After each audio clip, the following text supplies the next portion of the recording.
That's what y'all are. All right, so up first. So far we've talked about trig equations in a weird way, but not really solving them yet. And so we're leading into trig equations and inequalities. Just basically you're saying, were things equal, right? When do I get this? How can I solve this? Or what's my unknown? Anytime you have an equation, that means there's an equal, and usually there's something you're looking or searching for, okay? This is useful because it's useful if these are things you're gonna be doing in your future life. If you're gonna be a person who's analyzing the tides or moon phases or the breathing intervals of someone, especially in the medical field, if you're respiratory, there's a lot of trig involved in the fluctuation of how someone breathes and being able to read the graph correctly, determining if there is an increase but a decrease in their speed, that actually plays a role in that department. So let's see where we start. So here we have the equation. Sine x equals 1/2. It's an equation because I have an equal sign in a unknown. Does that make sense? And it's on the interval from -3 pi over 2 to 7 pi over 2. Okay, and that's the interval that we see. So we look at here, we're going to look at the x coordinates. And our x coordinate is the sine of x. Does that make sense? So our output is the sine of x. So at what x values do I get sine of x equal to 1/2? Does that make sense? Okay. So can you make the 5 solutions shown? So what are my 5 solutions on here? What are the angles that give me sine of x equals 1/2? It's on the graph for you, but logically, what are they? When do I get sine? Think about quadrant 1. Quadrant 1. When is sine 1/2?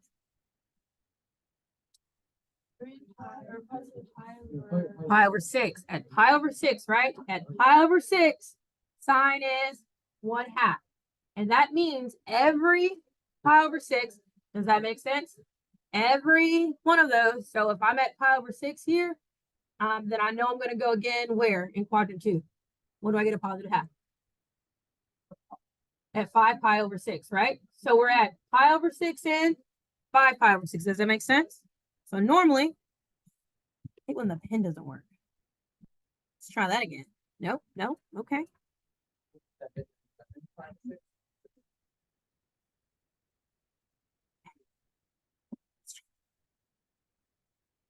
Oh, there it is. You can see all my scribbles. Good job.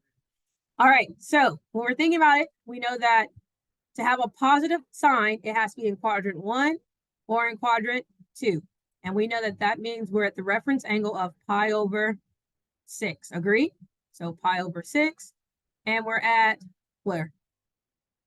5 pi over 6, correct? Okay, so that means that all of their coterminal angles will also have 1/2, positive 1/2. Does that make sense? So based on this interval, can I mark where these things take place at? Yes. So if you look right here, notice that there is a line going through it. This is my y equals 1/2. Do we see that? And I'm asking, when does y equal 1/2 intercept my sine function? At all those points of intersection, that's where my solution runs. Does that make sense? So for example, we already knew this one, right? What is our first one? And when x equals pi over 6. And we already know this one, which is 5 pi over 6. And to find the rest from then, we are adding 360 to either one of these. Does that make sense? Yeah? And so then what would be next? So if I have pi over 6, that's 2 pi plus 2 pi, which is 12 pi over 6, right? 2 pi equals 12 pi over 6. So if we think about it in terms of that, 2 pi equals 12 pi over 6. So 12 pi over 6 plus pi over 6 is 13 pi. What? I said 1 pi plus 12 pi is 13 pi over 6. Now, Andrew, 5 pi plus 12 pi is 17 pi. Does that make, we're good?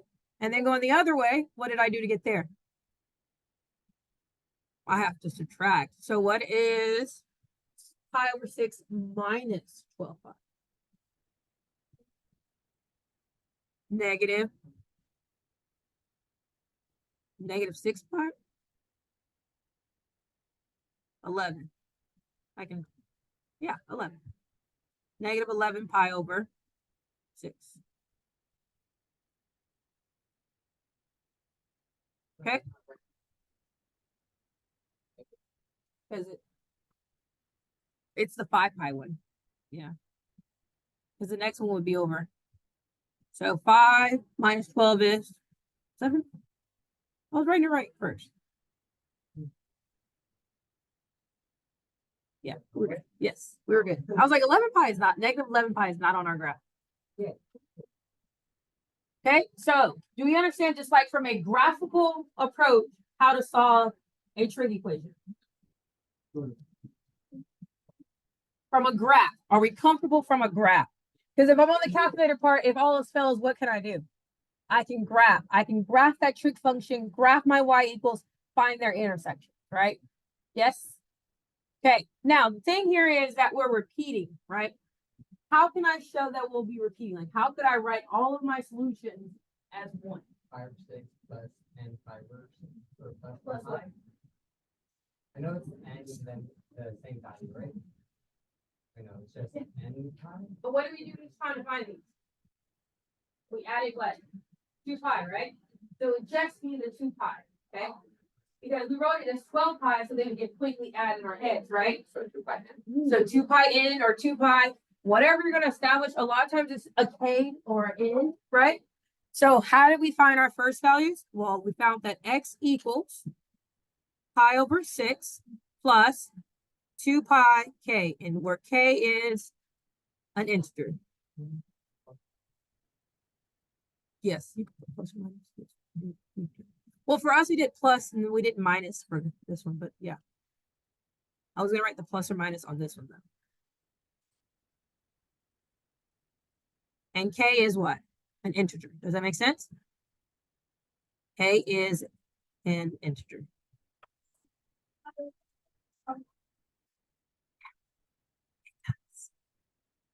Okay, but we're good graphically. And they recognize the pattern. Easy peasy, lemon squeezy. How do you write it? Like K and an E with the thing and one second. Yeah, so if you're going to write it as the, I wrote it in words for y'all, but K exists and integers is Z. N or Z? Z. It's Z. I don't know why. Those are your natural numbers. It was for the real number symbol. It was the natural numbers. Exist. It's part of. It's like if E and C had a baby. That's what it was like. A little curve and line. Because mathematicians are lazy. I already told you. I wrote the words for you though. K is an integer. K is an integer. That's what those 3 letters mean right there. Yep. All right. Moving on. No one feels like I'm going too fast. All right. So now we have this. From this look, it says, here you go. You have 2 cosine x minus 1 equals 0. In order to be able to work it just like we did in example number 1, we need cosine x by itself. Does that make sense? In order to work this, we have to get cosine x by itself. So what do I need to do? What are the 2 steps to get cosine x by itself? Add 1 and divide 2. So we're looking for cosine x equals 1 over 2. And then guess what you do? You repeat the process.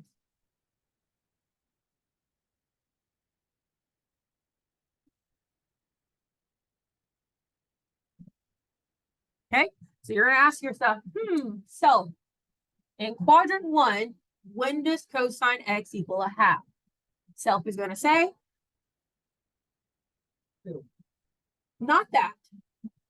Pi over 3. Yes, self is going to say pi over 3. I'm like, good job, self. Good job. Okay.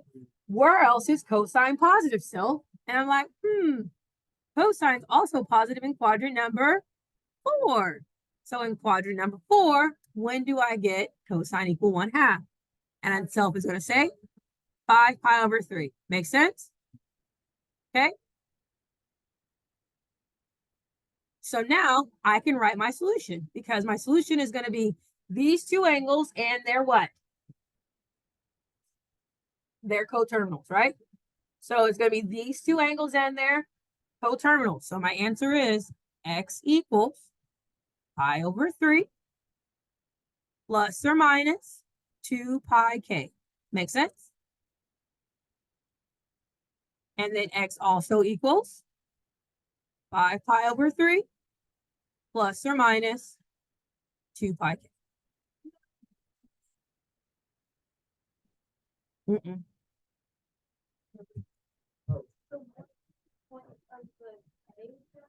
Because the k is saying you could go around this circle multiple times, right? So if I only went around k one extra time, that's what k equals 1, right? If I go around k twice, k equals 2. If I go around, so there's multiple. Now, k can also be negative. I can go -1, which means now I'm doing what? Subtracting, which is why I wasn't writing the minus sign, guys. I knew there's a reason. We don't need the minus sign. The k covers it for us. Because k can be positive or negative. Integers are positive or negative. I was like, wait, I know I was not crazy. All the time. All the time. I corrected it. I corrected it. Don't need you to do it for me. Yes, you would have to write both. Okay.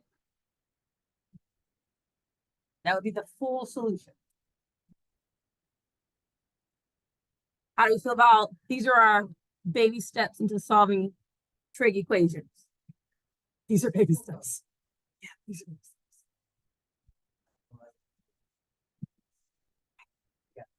All right, I believe in you. I would like for you to do A. Okay, I want you to do 3A, which is sine x equals negative square root 2 over 2. Remember how important your unit circle is. Everything starts there.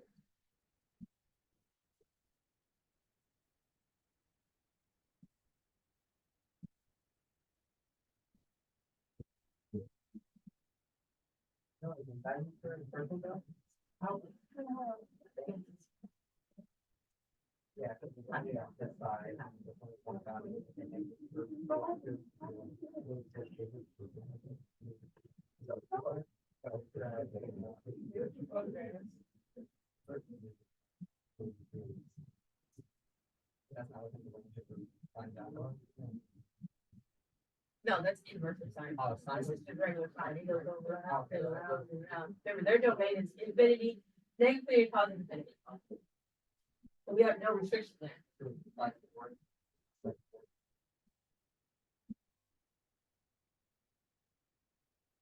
was wondering why I was hearing my voice. I thought I was going to because I left my video on. That's why I kept walking back because I said, y'all not hear this? Did you not hear my voice? If I did, I didn't process it. It was me and Ellie. How do you look at that?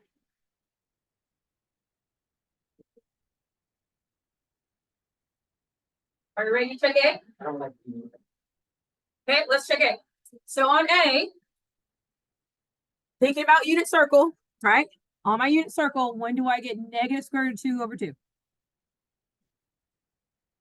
In quadrant 3 at 5 pi over. And in quadrant 4 at. So therefore, these two and all of their coterminals are my solution. Make sense? So we have x equals 5 pi over 4 plus 2 pi k. And we have 7 pi over 4 plus 2 pi k. And k exists in the. Why did we do plus or minus? Because someone said, do you need to put plus or minus? I said, yeah, but I knew I didn't. You don't. Because your k can be positive or negative, which will counteract the plus or minus. All right. Now, technically, I'm supposed to be showing you guys to take the inverse of both sides, right? But isn't that essentially what you're doing by finding the angle? So without me saying, hey, take the inverse of negative square root of 2 over 2, do you understand that that's what you've been doing overall? Yeah? Okay.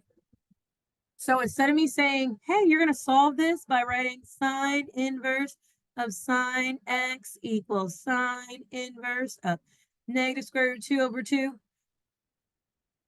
To me, I feel like that's unnecessary for us to write out because you should realize that you're looking for the angle. Yeah? Does that make sense? So then these would cancel out and you'd be left with x, and x equals whenever this is. Okay? But that's what you've been doing. We already know how to do that, right? All right, cool. Yeah, I just wanted to make sure that we saw that, but I was like, ooh, let me double check. All right, so B. Why is B different? You have cosine on both sides. Oh no. Okay. Just like you've learned in algebra uno, you want to get all of your like terms together. Okay. So your like terms with a variable needs to be on one side, and your like terms without a variable need to be on the other side. So this is without a variable, so I'm going to add it to the other side, right? This one doesn't, this one has a variable, so I'm going to subtract it to get it to the other side. So I'm now left with 18 cosine x minus 14 cosine x equals negative 5 plus 7. Make sense? Well, what's 18 minus 14? Yeah, they're the same variable. So we get 4 cosine x equals, what's negative 5 plus 7? 2. And now what do I need to do to get cosine by itself? Divide by 4. A lot of times we want to think it's harder, but it's basic math at its core. It's isolating a variable, and the trig is the variable. And do we already know the answer to that? Yeah, we do. What's the answer already? We just wrote it on example number 2. There we go. I was like, guys, we just wrote this. Please don't tell me you don't know. And we get x equals, what else?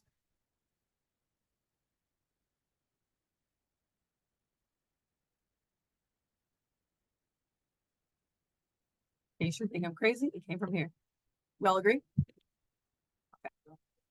Okay. I know you see that they both equal 1/2. But a lot of times what tends to happen, let me write, K exists in integers. Okay, a lot of times we see that like, oh man, that's terrible. I can't solve that. It is not terrible, okay? Just remember that when you're solving, you're going to treat the trig. Where'd my mouse go?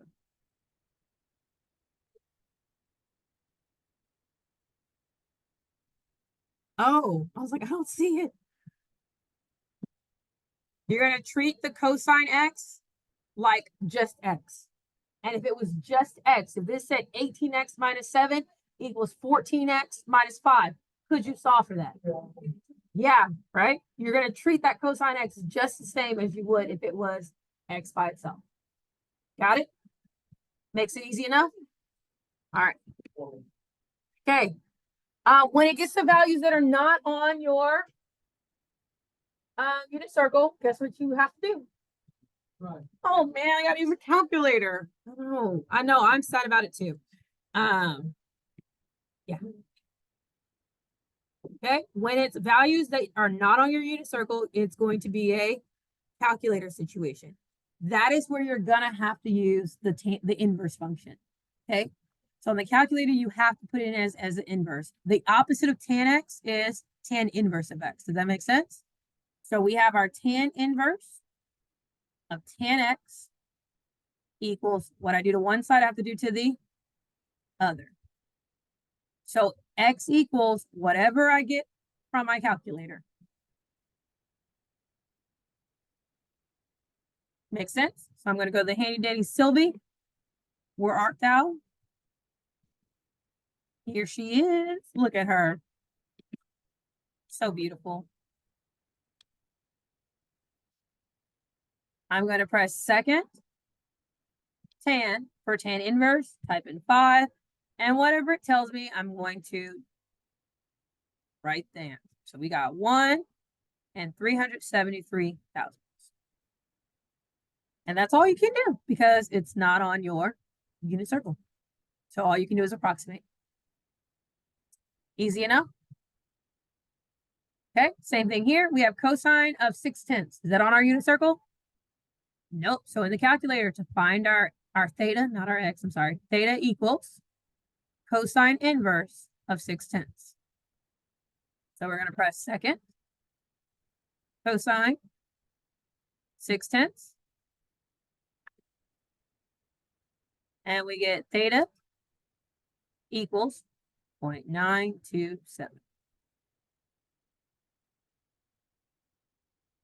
I wish I could make the calculator harder. I know you're disappointed and that it's not challenging you. Yeah, I know. I know you are, and I'm so sorry for that disappointment, but that's all I got. Questions?